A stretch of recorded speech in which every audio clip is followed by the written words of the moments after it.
Yeah.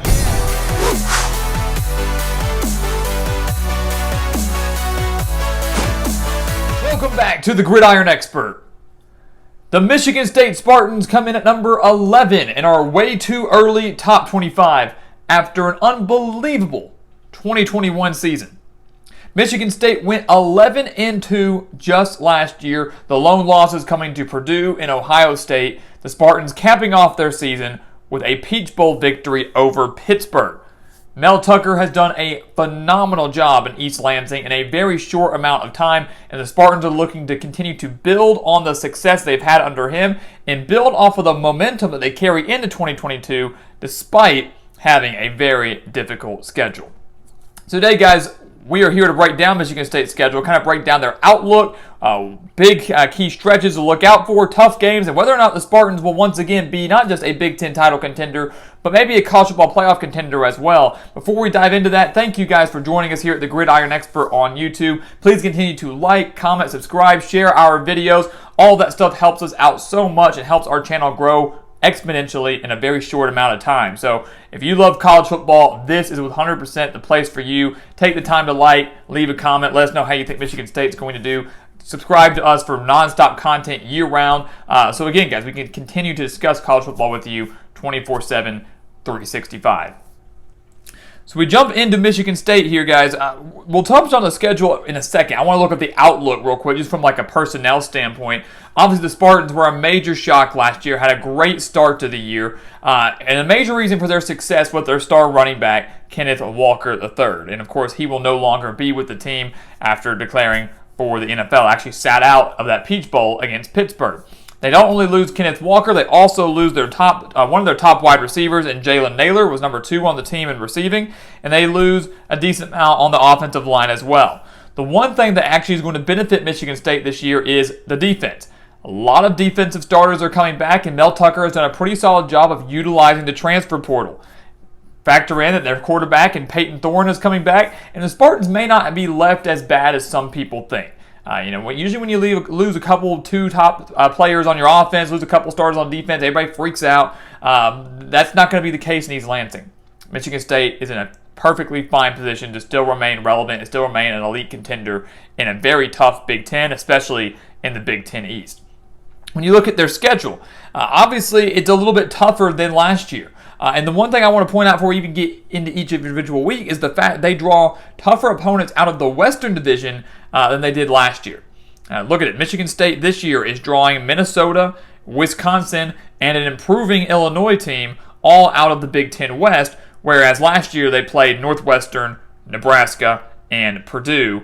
Only one of those teams, Purdue, having a winning record by season's end, and Purdue beat Michigan State last year.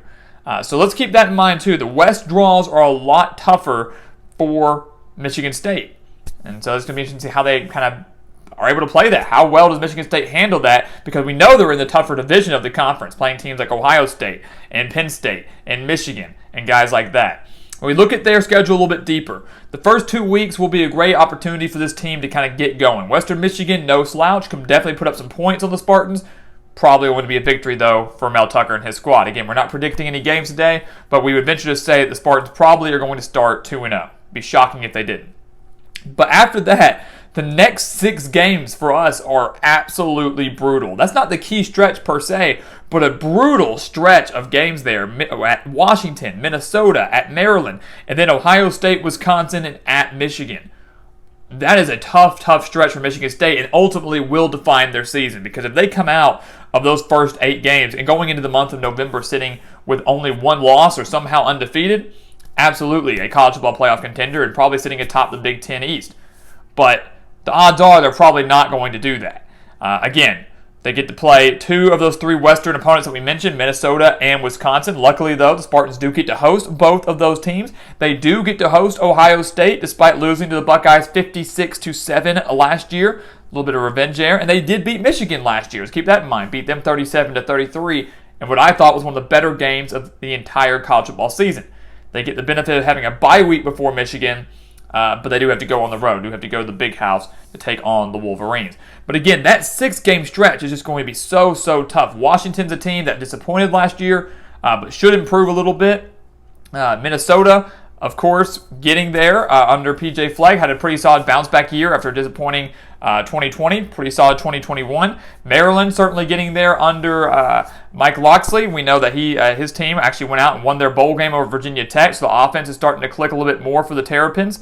Michigan State did win that game 40-21 though. Then Ohio State, Wisconsin, Michigan, like we just mentioned, they fell to the Buckeyes, did not play Wisconsin. Really, if you're looking for the real stretch, if you take out those 6 games, the real stretch for me is Ohio State to Michigan. So from October 8th to October 29th, factor in the bye week, Ohio State, Wisconsin, and the road game at Michigan will ultimately define Michigan State's season. Because I think they can get past Washington, Minnesota, and Maryland. I really do. Not going to be easy. Wouldn't be shocked if they lost one of those games. But I think most people believe that Washington, Minnesota, and Maryland will result in victories for Michigan State. And I think they'll probably be favored in every single one of those games. The Ohio State, Wisconsin, and Michigan games, that's going to ultimately define their season.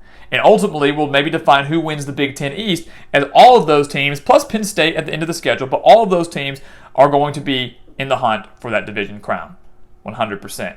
So how they fare against each other, how Michigan State fares against Ohio State, Michigan, Penn State, and how they all fare against one another too, will ultimately dictate who wins that division. That's why those games are going to be so huge.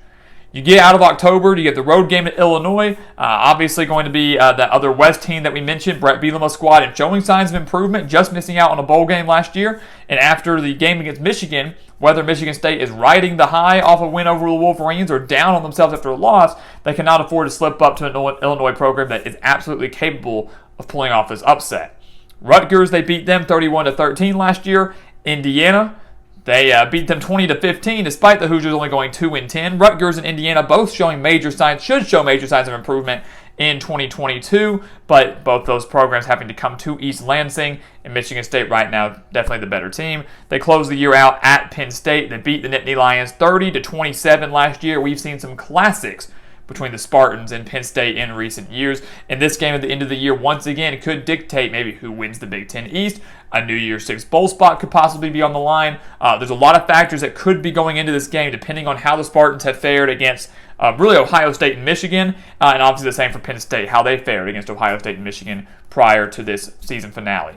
But overall, guys, it's a tough schedule. And that road game at Washington kicks off a brutal 6-game stretch that ultimately will define Michigan State's season, because the month of November to me is relatively favorable with the exception of the road game at Penn State.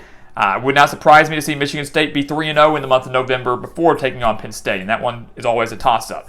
But how they fare in those big 6 that we just mentioned, really how they fare in those 3 against Ohio State, Wisconsin, and Michigan, 2 of those, though, coming at home, huge benefit from Mel Tucker and his squad. That will ultimately determine whether or not the Spartans can win 10 games in a regular season again like they did last year, or whether they take a minor step back. This is still a team that's going bowling. This is still a team that has the potential to win around 8 games. And again, we're going to predict them later on here in a few months. Still a team that's a Big Ten title contender. But whether or not they're a playoff contender, whether or not they're ready to take the next step and maybe even win the Big Ten East, that remains to be seen. And I think you'll have a pretty good idea of that by the time you enter the final month of the season.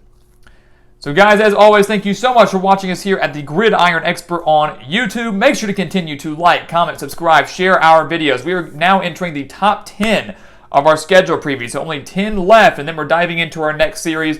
And I can promise you guys, if the ones you suggested, if the ones we have lined up, it's all content that you don't want to miss, and all content is going to help get us through to prediction season. So again, if you love college football, make sure to hit that subscribe button. Keep coming back to us here at the Gridiron Expert, because we appreciate you and all your support, and look forward to growing this channel and this business with you, all members of the GE Nation.